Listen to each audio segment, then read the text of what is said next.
Did you know? The Season 3 premiere episode, Clone Cadets, is a prequel to the popular Season 1 episode, Rookies, that explained the origins of the nicknames used by Heavy, Droidbait, Echo, Cut Up, and Fives.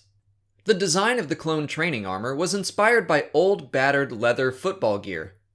The Citadel challenge ordered by Commander Colt is version THX variable 1138.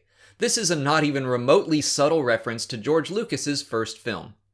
The designs for the clone barracks were created in concept art for Attack of the Clones, but they were never seen until this episode. The character Brick was based on the Brainiac alien from the Mos Eisley Cantina. Where Clone Cadets was a prequel to Rookies, the second episode of the season, Arc Troopers, is a sequel. This episode shows us the first time General Grievous has met Asajj Ventress face to face.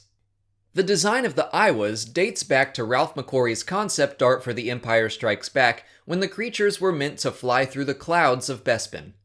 Although Anakin and General Grievous are both on Kamino in this episode, they never cross paths, as Revenge of the Sith makes it clear they have never met until that moment. The episode's Supply Lines is yet another prequel. This time it precedes the very first Season 1 episode, Ambush, and explains what convinced King Katunko to meet with Yoda. The full name of Jedi Master Dai is I'm a Gundai, as in, I'm gonna die, because he does.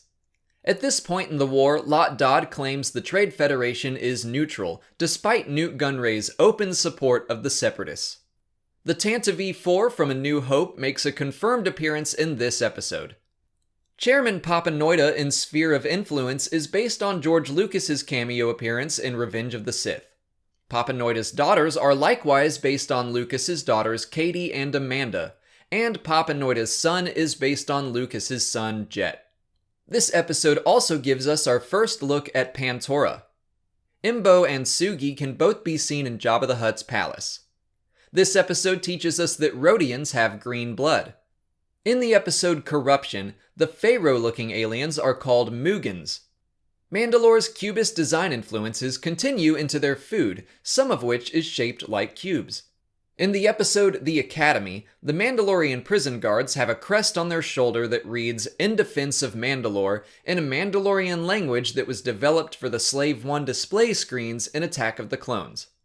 According to the written Arabesh, the steep graph behind Ahsoka here represents the growing corruption-related crimes on Mandalore. The park that was attacked by Death Watch in Season 2 is seen again, still damaged. Master Jedi is the formal and proper way to address a Jedi of any rank by a non-Jedi, even a Padawan. In the episode Assassin, the dark strip of makeup on Aurra Singh's face is meant to be an homage to the makeup worn by Daryl Hannah in Blade Runner. The visions that Ahsoka has feature the same distortion effect as Anakin's vision in the films. The helmets worn by the Alderaanian guards have the same teardrop shape later seen worn by Rebel Alliance troopers in the Tantive 4. In Evil Plans, the torture droid working for Cad Bane is based on 8D8, the smelting droid seen in Jabba's palace. C-3PO mentions that he used to be a protocol droid for the chief negotiator in the Menacron system. This supports the fact that has since been confirmed by Lucasfilm that Anakin did not build 3PO from scratch, but rather rebuilt him. 3PO is meant to be over 100 years old by the time of A New Hope. The Baker droid is voiced by Duff Goldman from the show Ace of Cakes. Nuna drumsticks are the most commonly served food in the Clone Wars. The character of Quinlan Voss in the episode Hunt for Zero started as a random background extra in The Phantom Menace. Dark Horse then began using the character design in their comics. George Lucas liked the character so much that he included a line about him in Revenge of the Sith. One of the inspirations for Mama the Hutt was Pearl, the enormous vampire from the film Blade. The dance number in this episode was inspired by the opening scene of Indiana Jones and the Temple of Doom. Marlowe the Hutt doesn't actually have hair. It's a small creature called a Shirelian Toop. The episode Heroes on Both Sides is the first time Ahsoka's upgraded character model is used.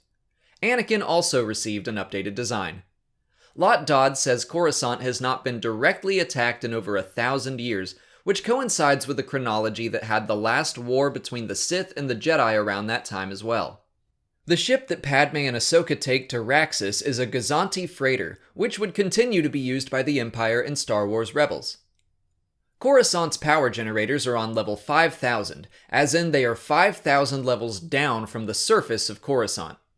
In Pursuit of Peace, Chata Hyoki is a Selkath, a species that was first introduced in the now Legends game, Knights of the Old Republic.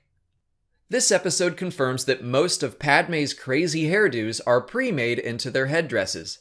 In the episode Night Sisters, Asajj's initial costume is a direct recreation of the clothes she wore in her very first concept art and expanded universe appearances. The entire concept of Dathomir and the Night Sisters originally appeared in Legends materials.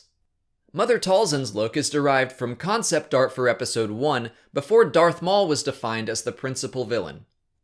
Asajj's ship originally appeared in the animated Clone Wars microseries. This episode marks the debut of Obi-Wan's new character model. The tactical droid quotes a famous Battlestar Galactica acknowledgement, "By your command." In the episode Monster, Dooku mentions helping Mother Talzin a long time ago, presumably when he was still a Jedi. Talzin offers Dooku a drink of Blackroot, which is a beverage from the film Willow that will, quote, "put hair on your chest."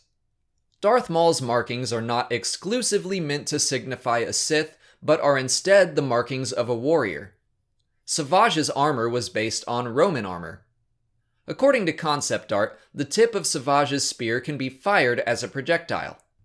The episode Witches of the Mist brings the Republic commandos of Delta Squad into the canon. The Jedi are confirmed to know Darth Maul by name, which they would have learned from the Nemoidians they arrested at the end of The Phantom Menace. When Dooku bests Savage in a duel, he holds the lightsabers the same way Anakin does in Revenge of the Sith. The episode Overlords begins the Mortis trilogy of episodes.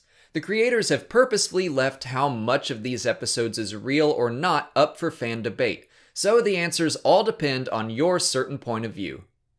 The Mortis monolith is over 5 kilometers tall, wide, and deep. Liam Neeson returned to voice Qui-Gon Jinn for this episode. Pernilla August also returned to voice Shmi Skywalker. And Sam Witwer, the voice of Galen Merrick, Palpatine, and Darth Maul, provided the voice for the Sun. In The Altar of Mortis, the Sun's cathedral is an homage to the Tower of Orthanc from The Lord of the Rings. I'd say it also looks like Barad-dûr. But Orthanc was ruled over by Saruman, who was played by Christopher Lee in the films, who also played Count Dooku in episodes 2 and 3. In Ghosts of Mortis, the Jedi jump speeders were based off of concept art for the speeder bikes in Return of the Jedi. The design for the Well of the Darkside was also taken from Return of the Jedi concept art for the subterranean levels of the Imperial Palace. Darth Revan and Darth Bane were originally meant to appear as visions in this episode, but the sequence was scrapped. Hidden in the constellations of the Father's Monastery is a wolf, the favorite animal of Dave Filoni. In the episode The Citadel, O.C. Sobek is a Findian, an alien species that originated in the expanded universe. The tactical droid K2B4 was designed after the LA Lakers and Kobe Bryant.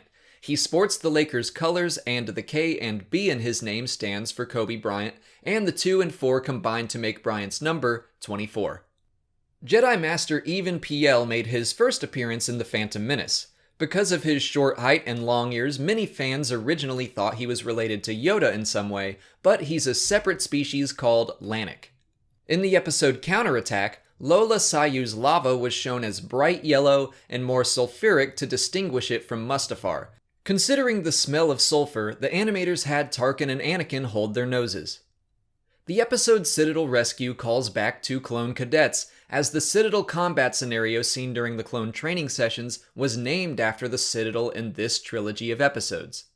In the original script, Tarkin was meant to have shot O.C. Sobek in the back, causing the Jedi to further question his honor.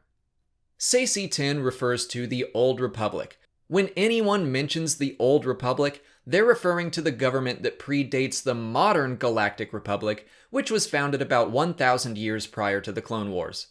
The cage the Anubas were kept in was visually inspired by the Velociraptor cages in Jurassic Park. The episode Padawan Lost was inspired by the short story The Most Dangerous Game by Richard Connell about man hunting man. The big game hunting aspect of Trandoshan culture, as well as the species name, was originally created in a 1989 role-playing gamebook. In the season finale Wookiee Hunt, Chewbacca claims his homeworld is very close. As originally set up by the expanded universe, Kashyyyk and Trandoshan are in the same system. The Trandoshan Trophy Room contains the helmet of a Mandalorian Neo-Crusader, as well as the Crystal Skull from Indiana Jones and the Kingdom of the Crystal Skull. Thanks for watching today. Hopefully you learned something new about the Clone Wars or Star Wars. If you want to see some of my other trivia videos like this one, check out this playlist here. If you haven't already, please like this video, subscribe to the channel, follow me on Twitter, Instagram, and Facebook, and consider checking out my Patreon page. As always, thanks for watching, and may the Force be with you.